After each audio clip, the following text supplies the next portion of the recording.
నూలులో శతాబ్దాల గౌరవం, పట్టు పరంపరకు ప్రతీక, సంప్రదాయానికి శాశ్వత చిరునామా సఖీ. అంతర్జాతీయ నేర సామ్రాజ్యంలో ఒక శకం ముగిసింది. దశాబ్దాలుగా వెలుగు నీడల మధ్య దోబూచులాడుతూ మెక్సికో ప్రభుత్వాన్ని సవాల్ చేసిన most wanted drug kingpin El Mencho అంతమయ్యాడు. జాలిస్కో న్యూ జనరేషన్ కార్టెల్ అధినేత నెమేసియా ఒసెగ్యురా సెర్వెంటెస్ మెక్సికో సైన్యం జరిపిన మెరుపు దాడిలో ప్రాణాలు కోల్పోయాడు. అగ్రరాజ్యం అమెరికాకు సైతం కంటి మీద కునుకు లేకుండా చేసిన ఈ డ్రగ్ డాన్ చావు ఇప్పుడు ప్రపంచవ్యాప్తంగా సంచలనంగా మారింది. ఎంతటి బలవంతుడైనా బలహీనతకు తలగ్గక తప్పదు అనటానికి ఎల్ మెంచో ఉదంతమే మరో నిదర్శనం. ఓ చిన్న తప్పుతో ప్రాణాలను కోల్పోయాడు. అసలు పోలీసులు ఎల్ మెంచోను ఎలా హతమార్చారు? అతడి ప్రియురాలతో వేసినటువంటి ప్లాన్ ఏంటి? సామ్రాజ్యాలు కూలాలన్నా, సింహాసనాలు వణకాలన్నా చరిత్రలో ఎప్పుడూ ఒకే కారణం వినిపిస్తుంది, అదే స్త్రీ. చరిత్రలో ఎందరో చక్రవర్తులు అందమైన కళ్లకు బందీలై తమ రాజ్యాలు పోగొట్టుకున్నారు. ఇప్పుడు అదే చరిత్ర మెక్సికో అడవుల్లో పునరావృతమైంది. అగ్రరాజ్యం అమెరికాను వణికించిన డ్రగ్ కింగ్ పిన్ ఎల్ మెంచో పతనం వెనుక ఉంది కూడా అదే కారణం.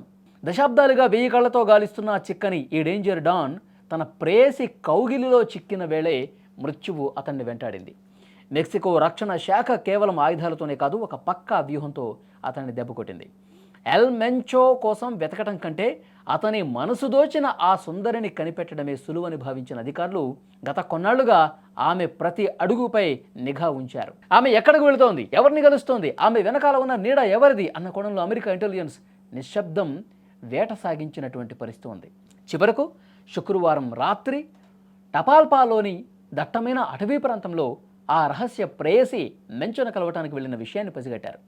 ప్రేమ మైకంలో ఉన్న డాన్కు తన చుట్టూ 6 హెలికాప్టర్లు గాలిని చీల్చుకుంటూ వస్తున్నాయని, వందలాది మంది కమాండోలు తుపాకులు గురిపెట్టి వేచి ఉన్నారని తెలియదు. 6 హెలికాప్టర్లు, వందలాది మంది కమాండోలు ఆ ప్రాంతాన్ని నిశ్శబ్దంగా చుట్టుముట్టి అతన్ని వేటాడినటువంటి పరిస్థితి. అయితే ఈ ఆపరేషన్ అంత సులభంగా ఏం సాగల. అడవిలోని రహస్య ప్రాంతంలో మాటు వేసిన కార్టెల్ గ్యాంగ్ సైన్యంపై రాకెట్ లాంచర్లతో విరుచుకుపడింది. ఈ భీకర పోరులో ఒక మిలిటరీ హెలికాప్టర్ దెబ్బతిని అత్యవసరంగా ల్యాండ్ కావాల్సి వచ్చింది.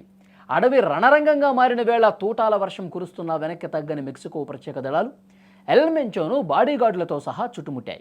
తీవ్రంగా గాయపడిన అతడిని ఆసుపత్రికి తరలిస్తుండగా మార్గ మధ్యలోనే ప్రాణాలు వదిలాడు. ఈ పోరులో సుమారు 70 మందికి పైగా మరణించడం అక్కడి భీకర పరిస్థితికి అద్దం పడుతోంది. బాస్ చనిపోయాడన్న వార్త వినగానే అతడి కుడి భుజం ఎల్ తులి అరాచకానికి తెరలేపాడు. సైన్యంపై ప్రతీకారం తీర్చుకోవాలని తన ముఠాను ఉసిగొలుపుతూ ఒక్కో సైనికుడి తలకి సుమారు 90,000 రూపాయల రివార్డు ప్రకటించి బీభత్సం సృష్టించాడు. ఈ దాడుల్లో 25 మంది నేషనల్ గార్డు సభ్యులు ప్రాణాలు కోల్పోయారు. మెక్సికో పారాట్రూపర్లు జరిపిన ఎదురుకాల్పుల్లో చివరికి ఎల్ తులి హతమయ్యాడు. అతని వద్ద నుంచి $1.4 మిలియన్ నగదును స్వాధీనం చేసుకున్నారు కూడా. మెక్సికో నూతన అధ్యక్షురాలు క్లాడియా షీన్బామ్ ఈ మొత్తం ఆపరేషన్ నేరుగా పర్యవేక్షించారు.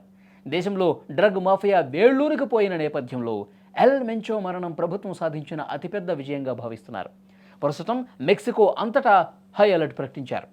మెంచో మరణంతో కార్టెల్ గ్యాంగులు ప్రతీకార దాడులకు దిగే అవకాశం ఉండటంతో సరిహద్దు వెంబడి భద్రతను మరింతగా పెంచినటువంటి పరిస్థితి ఉంది.